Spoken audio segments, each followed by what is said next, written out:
যুব শক্তি নিয়ে গুরুত্বপূর্ণ আপডেট। প্লিজ তোমরা ভিডিওটা মন দিয়ে দেখবে, অনেক গুরুত্বপূর্ণ আপডেট পেয়ে যাবে। যুব শক্তি ভরসা কার্ড কিছুদিনের মধ্যেই ফর্ম ফিল আপ শুরু হয়ে যাবে। কেউ পাবে 3,000 টাকা, কেউ পাবে 2,000 টাকা। 3,000 টাকা কারা পাবে? যারা গ্র্যাজুয়েট তারা 3,000 টাকা পাবে, আর যারা গ্র্যাজুয়েট নয় সবাই 2,000 টাকা পাবে। এবার ডকুমেন্টস দিতে হবে। ইম্পর্টেন্ট ডকুমেন্টস যদি 3,000 টাকা নিতে হয় তাহলে শুধু গ্র্যাজুয়েট হলে হবে না, শুধু মার্কশিট থাকলে হবে না, মার্কশিটের পাশাপাশি কিন্তু সার্টিফিকেট লাগবে।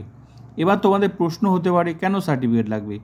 তোমাদের মনে আছে আগের সরকারের আমলে যুবসাথী ফর্ম ফিল আপ করতে গিয়ে মাধ্যমিক পাস করলেই তো যুবসাথী পাওয়া যেত, তো মাধ্যমিকের সার্টিফিকেট কিন্তু দিতে হতো, তো 1,500 টাকা ছিল। তো এই সরকার কিন্তু দুই ধরনের টাকার ব্যাপার করেছে, একটা হচ্ছে 2,000 টাকা, একটা 3,000 টাকা।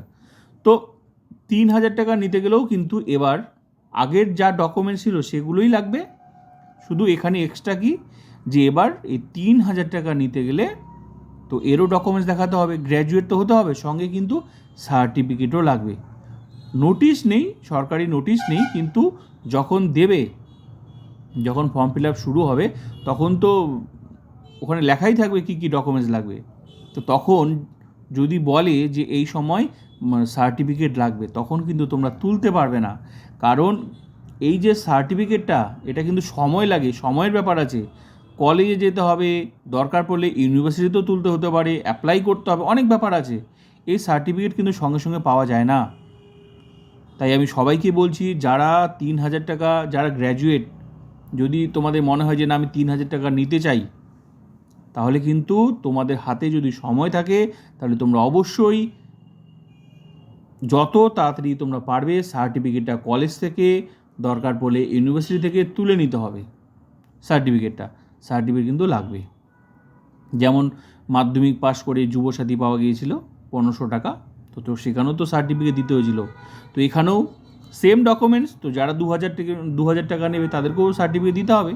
কিন্তু 3,000 টাকা নিতে গেলে যেহেতু এটার যোগ্যতা গ্র্যাজুয়েট হতে হবে, যত যোগ্যতা আছে তুমি পাবে, কিন্তু যেহেতু মিনিমাম হচ্ছে 3,000 টাকা নিতে গেলে গ্র্যাজুয়েট হতে হবে, তো এর সার্টিফিকেট কিন্তু তোমাকে জমা দিতে হবে। তো ইম্পর্টেন্ট এই কথাটাই বলার ছিল, যদি সময় থাকে তোমরা সার্টিফিকেটটা তুলে রাখো, নাহলে কিন্তু যখন ফর্ম ফিল আপ শুরু হবে দেখবে সার্টিফিকেট তুলতে পারবে না। সার্টিফিকেট না থাকার কারণে তুমি কিন্তু টাকা পাবে না।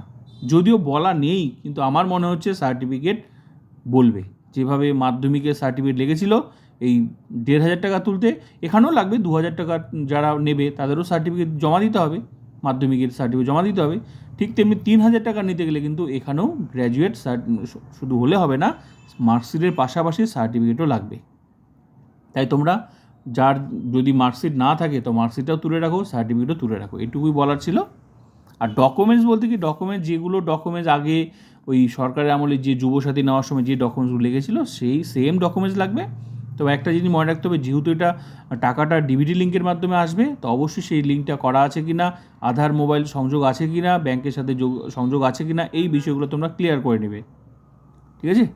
আর ওই সেম ডকুমেন্টস, আধার, ভোটার, প্যান, যা যা ডকুমেন্টস ছিল আগে সেম, শুধু ইম্পর্টেন্ট ডকুমেন্টস হচ্ছে এই সার্টিফিকেটটা। কারণ যখন ফর্ম ফিল আপ শুরু হবে তোমরা কিন্তু তুলতে পারবে না, এটা কিন্তু সময় লাগে, গেলে সঙ্গে সঙ্গে কলেজে পাবে না। এটুকুই বলার ছিল।